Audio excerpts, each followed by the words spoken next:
정치 현장에서 한 걸음 떨어져 보다 객관적이고 분석적인 시선으로 정치권 쟁점을 들여다봅니다. 정치외전 홍익표 전 더불어민주당 의원, 조혜진 전 국민의힘 의원 두 분 나오셨습니다. 안녕하십니까? 반갑습니다. 네, 반갑습니다. 네.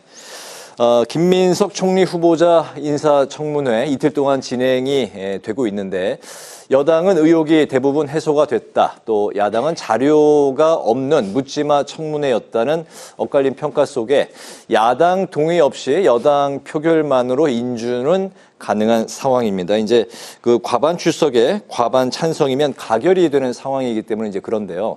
7월에 이어질 장관 인사청문회들의 미리 보기다. 이런 이야기들도 나오고 있습니다. 이틀간의 청문회 두 분도 관심 깊게 지켜보셨을 것 같은데 어떻게 보셨는지 먼저 조혜진 의원님부터 들어볼까요? 예, 조금 실망스러웠습니다. 그 후보자의 청문회 태도도 좀 실망스럽고 민주당 의원님들, 청문위원님들의 태도는 더 실망스럽고 또 우리 국민의힘 우리 청문위원님들은 열심히 하셨는데 네. 그 의혹을 확실하게 좀 이렇게 확인을 못한 부분이 그러니까 그 입증을 못 해낸 부분이 네. 조금 좀 아쉬운 부분이 있는데 뭐 국회에서 표결하면은 대통령 첫 인사인데 여당 의원들이 이탈이 있어가지고 부결되거나 그 가능성은 높아 보이지 않지만은 네. 청문회 과정에서 여야 어느 편에 속한 시청자나 국민이 아닌 좀 중립적인 입장의 국민들이 봤을 때는 총리가 청문을 제대로 못했다. 제기됐던 의혹들을 납득할 수 있게 해명을 못했다는 그런 느낌으로 남을 것 같고. 태도 지적이라 하면은 그러면 이제 그 준비 미흡을 말씀하시는 건가요? 일단은 본인은 자신 있다, 뭐 의혹이 없다, 문제 없다라고 이야기했지만 그 해명할 수 있는 자료를 내놓으라고 우리 국민의힘에서 요구를 했는데도 불구하고 못 내놓았거든요. 그리고 그 증인들 불러가지고 들어보자. 네. 그렇게 그 문제 없으면은. 근데 또 한 명도 안 불렀거든요. 네.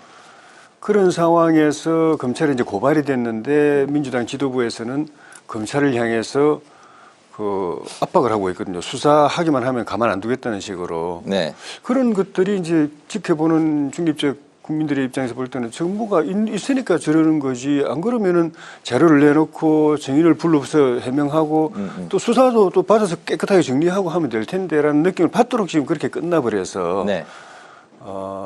임명은 하고 취임은 할 수 있겠지만은 그 정치적 부담이 계속 이어질 가능성이 높아져 보인다. 그런 청문회였습니다. 사상 초유의 그 총리 청문회 중에서 증인이 없이 진행이 됐고 또 자료 제출이 미흡했다. 이제 그 부분을 이제 지적을 해주셨나요? 우선 증인 그 미채택과 관련돼서는 저도 아쉽습니다. 이게 이제 저는 김민석 후보자도 원치 않는 일이라고 생각을 해요. 네. 왜냐하면 아무래도 자꾸 이제 이게 회자되지 않겠습니까? 뭐 청문회 증인이 하나도 없었다. 뭐 반복되면 이제 다음 뭐 또 다른 청문회 할 때도 뭐 어느 청문회 때 뭐 증인이 없었다 이런 얘기가 이제 계속 언론 보도에 나올 텐데 저는 이 과정에서는 후보자보다 청문위원들 여야 그 간에 청문위원들 간에 협의가 좀 정치력이 미흡했던 거 아니야 협의 과정에서 예를 들면 가족 문제를 제외하고 또 어느 정도 합의가 됐더라고요. 네. 그러니까 합의가 된 부분은 합의가 된 대로 발표하고 의결을 해놓고 추가 협의하고 이렇게 했어야 되는데 그거를 한 번에 다 합의하려고 하다 보니까 결국은 막판에 가서 그 이견이 있다 보니까 기존에 합의된 내용까지도 다 서로 그냥 무산돼 버리는 이런 과정이 됐다고 그 김현 그 민주당 간사가 얘기한 내용을 보면 그렇습니다. 그런 측면에서 저는 그 별로 좋지 않은 사례를 남기게 됐다 이런 측면에서 여야 청문위원들의 협상력, 정치력 부재가 좀 아쉽다 이런 게 있고요. 네, 자료 부분은 어떻습니까? 자료 부분 같은 경우는 사실은 이런 것 같아요. 그러니까 이게 늘 여야가 바뀌면 이런 현상이 저 도돌이표처럼 반복됩니다. 네. 저도 뭐 야당 시절에 청문회하면 왜 자리 안 내놓냐고 계속했고 아마 저 자리에 있던 김민석 후보도 야당 시절에 그런 얘기를 했을 겁니다.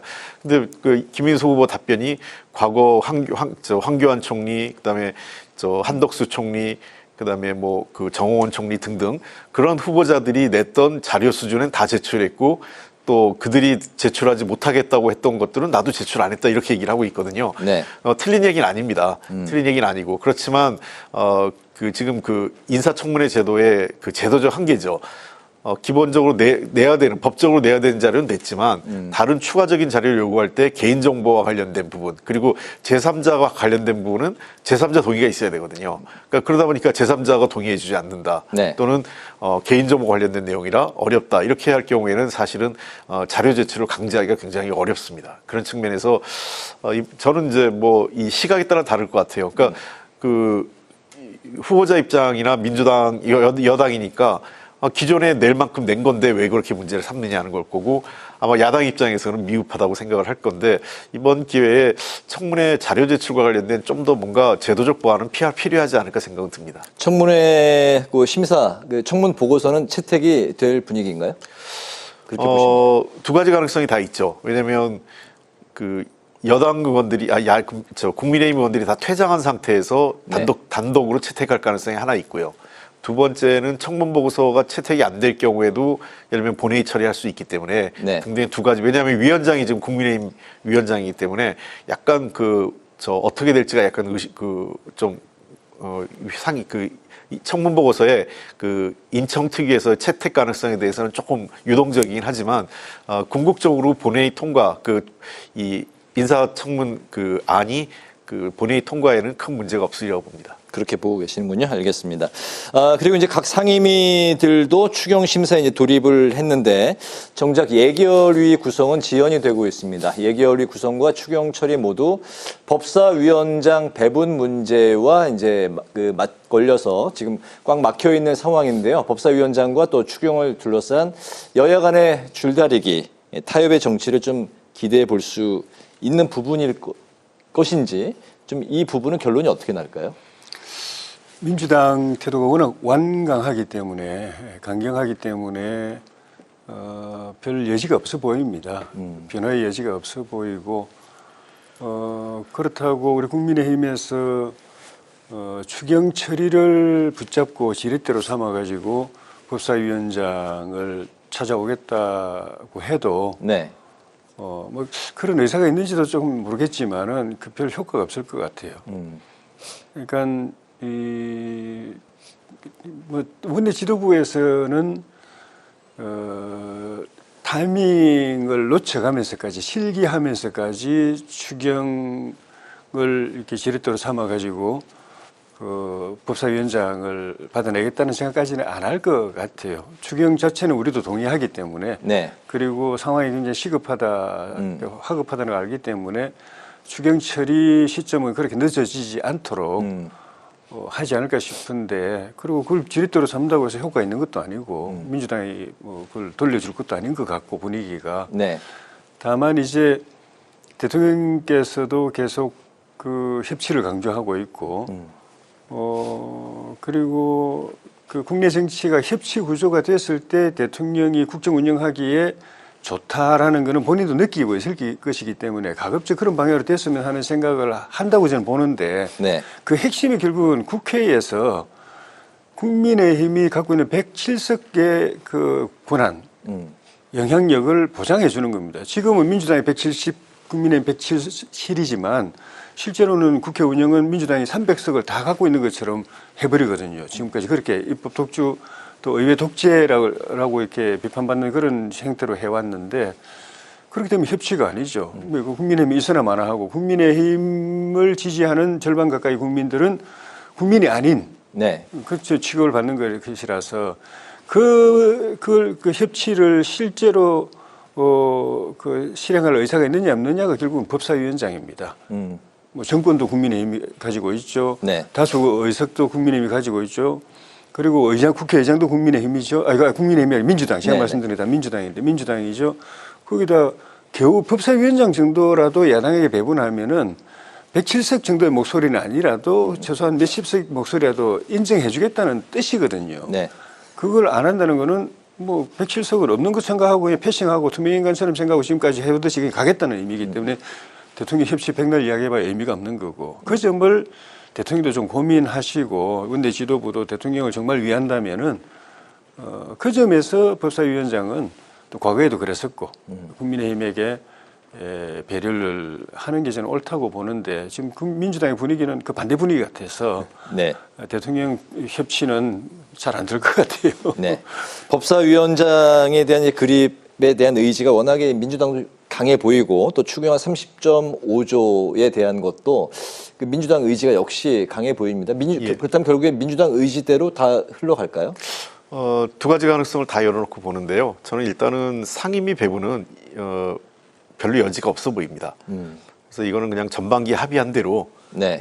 그 보통 여야가 교수단체 간에 협의를 해서 그 전반기에 원구성, 그다음에 하반기에 2년 단위로 지금 4년 임기 중에 2년 단위로 하거든요. 네. 이미 2년에 지금 1년이 지났고 1년이 남은 잔여 그 기간이기 때문에 그러니까 민주당의 입장이 그 어떤 합의 정신에서도 유효한 거죠. 이미 그건 전반기 이렇게 합의한 거 아니냐. 네. 그러니까 이건 그대로 가자라고 지금 김병기 원내대표가 얘기하고 있는 거거든요. 그럼 1년 후에는 법사위원장을 넘겨주겠다? 그거는 그때 다시 협상을 하는 그때 거죠. 가서 또 협상. 예, 왜냐하면 그때는 하반기 원구성을 새로 예. 협상을 하는 거기 때문에 그럼 그때 가서 판단해야 될 문제고 일단은 김병기 원내대표도 일단은 이거는 전반기에 그 합의된 원구성이 이어진 연속 선상이니까 이건 그대로 각자 맡은 상임위를 그대로 끌고 가자 이런 입장입니다. 그래서 더군다나 지금 아직까지는 법사위를 내줄 만한 여유가 민주당도 없는 상황이다 이렇게 보입니다. 그렇다면 측면에서. 추경은 어떻습니까? 추경에 대해서는 저는 이거는 또 상대적으로 좀 그 협의의 여지가 있다고 생각을 해요. 그러니까 저는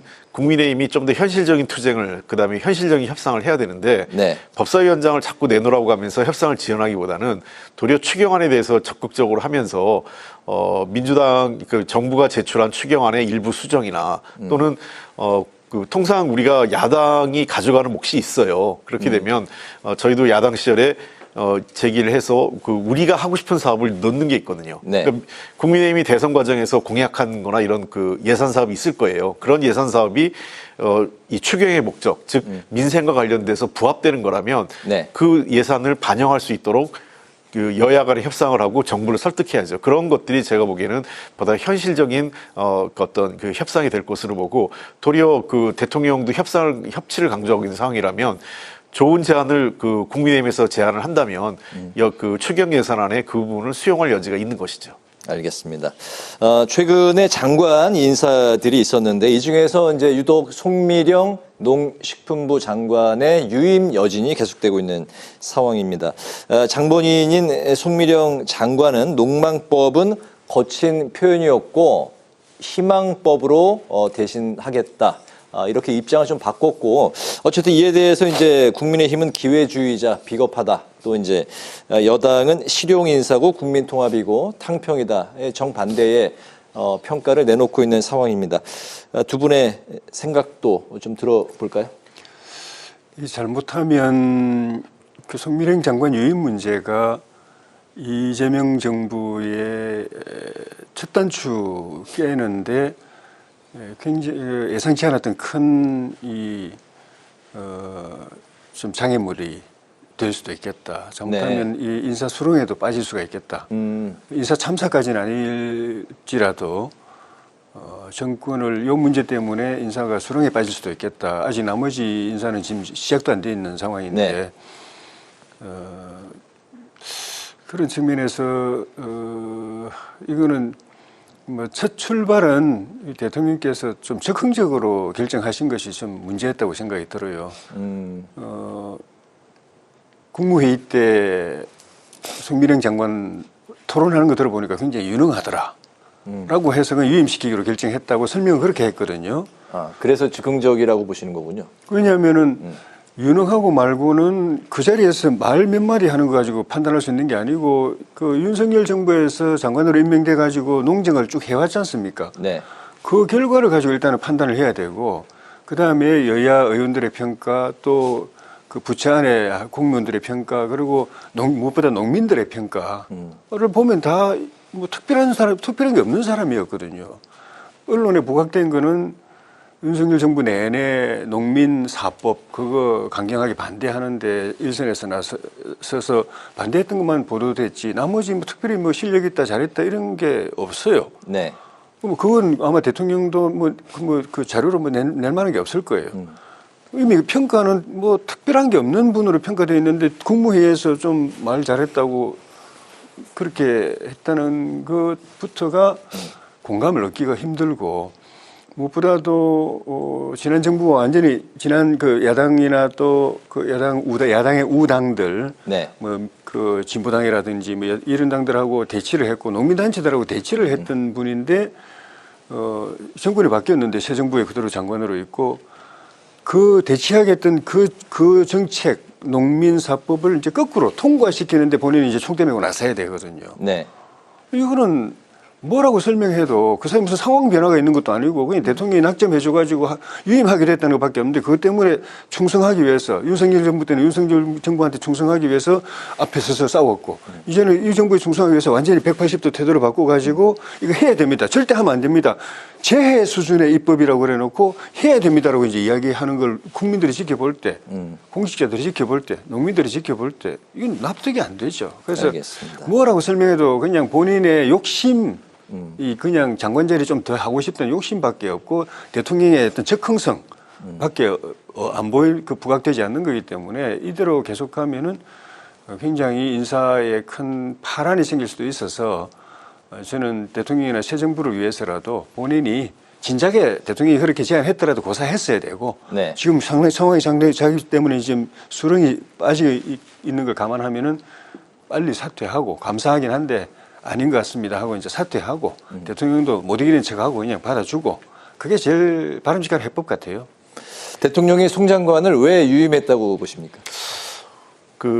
우선은 뭐 대통령실에서 얘기한 것처럼 통합의 의미 얘기를 하고 있습니다. 통합이라는 네. 것은 이전 정권 사람이라 하더라도 내란과 관련돼서 확실하게 가담하지 않고 또 선을 그었던 사람, 그 다음에 나름 그 부처에서 전문성을 가지고 있는 사람에 대해서는 대통령께서 여러 차례 얘기했지만 그 사람이 뭐 진보면 어떻고 보수면 어떻고 일만 잘하면 되지 국민을 풍요백묘? 위해서 네.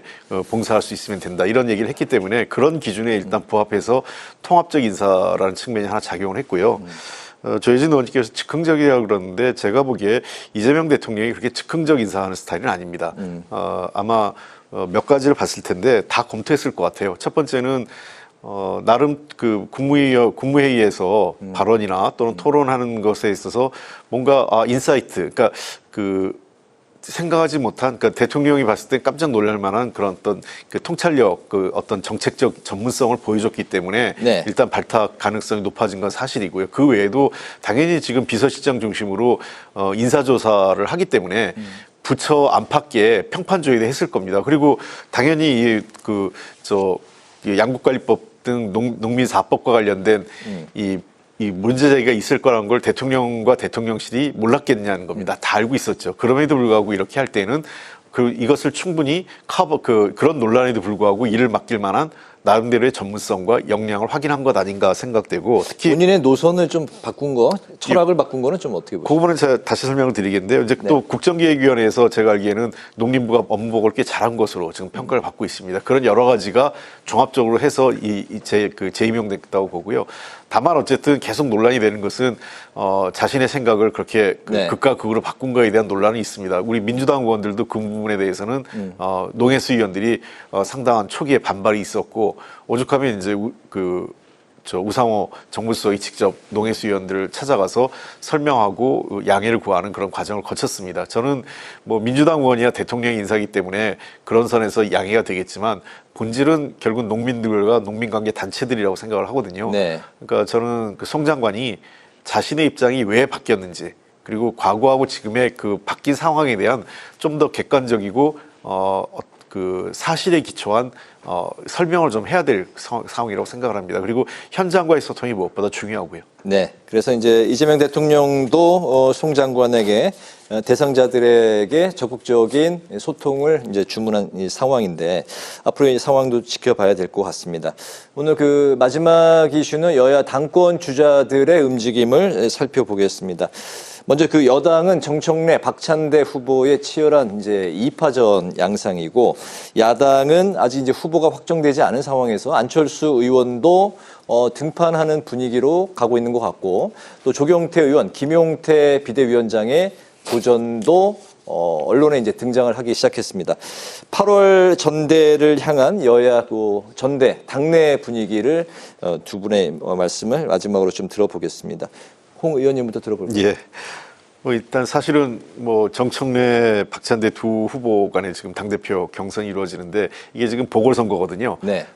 이재명 전 대표의 자녀 임기 1년을 지금 하는 건데 내년 지방선거까지 책임져야 될 당 지도부이기 때문에 네. 당원들이 상당히 관심을 갖고 있고 특히 정청래 의원이나 박찬대 의원 두 후보 모두 이재명 당시 대표하고 굉장히 호흡을 잘 맞춘 최고위원들이고요. 한 분은 원내대표를 네. 했고 더 나아가서 제일 중요한 것은 지금 여당으로서는 막 출범한 이재명 정부가 원활하게 국정 운영을 할 수 있도록 뒷받침하는 거 아니겠습니까? 그런 측면에서 저는 두 사람 중에 누가 돼도 잘할 거로 생각을 합니다. 네. 최근에 일부 약간 이 진영 각 후보 캠프나 지지자들 일각에서 서로에 대한 좀 지나친 인신공격 같은 게 있는데 그럴 필요는 없고요. 당의 훌륭한 두 자산이기 때문에 정청래 의원은 자신의 비전과 장점을 그리고 박찬대 의원도 자신의 비전과 장점 그리고 어떻게 하면 이재명 정부를 잘 성공적인 정부로 할 것인가에 대한 그런 자기의 청사진을 제출하면서 좀 더 포지티브한 긍정적인 당내 경선이 되었으면 좋겠고 아마 두 후보 간에는 굉장히 좋은 관계이기 때문에 네. 그렇게 갈 것으로 기대하고 있습니다. 알겠습니다. 여당 분위기는 조 의원님께 들어볼까요? 여당 분위기요? 야당 분위기. 저희가 야당된 지 얼마 안 돼가지고 네. 아직 공식적으로 전당대회가 공고가 되진 않아서 네. 침작은 8월 말이나 9월 초쯤 하게 될 걸로 보는데 현재 상황은 아직 예비 잠재적 후보들이 고민하고 있는 단계 같아요. 그러니까 대외적으로는 김문수 전 대통령 후보는 그러니까 원칙적으로 안 네. 나간다고 이야기를 하신 상황이고 한동훈 전 대표도 탄핵 직후에 네. 당 모집을 열심히 이제 했는데 현재까지는 아직 시간이 있어서 그럴 수도 있겠지만은 출마 여부에 대해서 구체적인 이야기가 없고 네. 움직임도 현재로선 그렇게 눈에 띄는 게 없고 안철수 의원이 대선 때 열심히 뛰고 그 뒤에도 전국을 순회하면서 이제 쇄신 담론을 펼쳐가고 있어서 당대표 선거에 관심이 있는 것 아닌가 하는 추측들을 하고 네. 있는데 개인적으로 제가 바라는 것도 그렇고 우리 당원들 생각도 아마 똑같을 것이고 당이 절체절명의 위기 상황에 있는 건 누구나 다 인식하고 있는 것이고 전당대회를 통해서 회생해야 된다. 다시 살아내야 된다. 새로운 희망이 생겨야 된다라는 그 생각들을 특히 일선에 있는 당원들이 그렇게 하고 있는데 네. 그 관건은 전당대회가 이제 쇄신 전당대회가 되는 것이죠.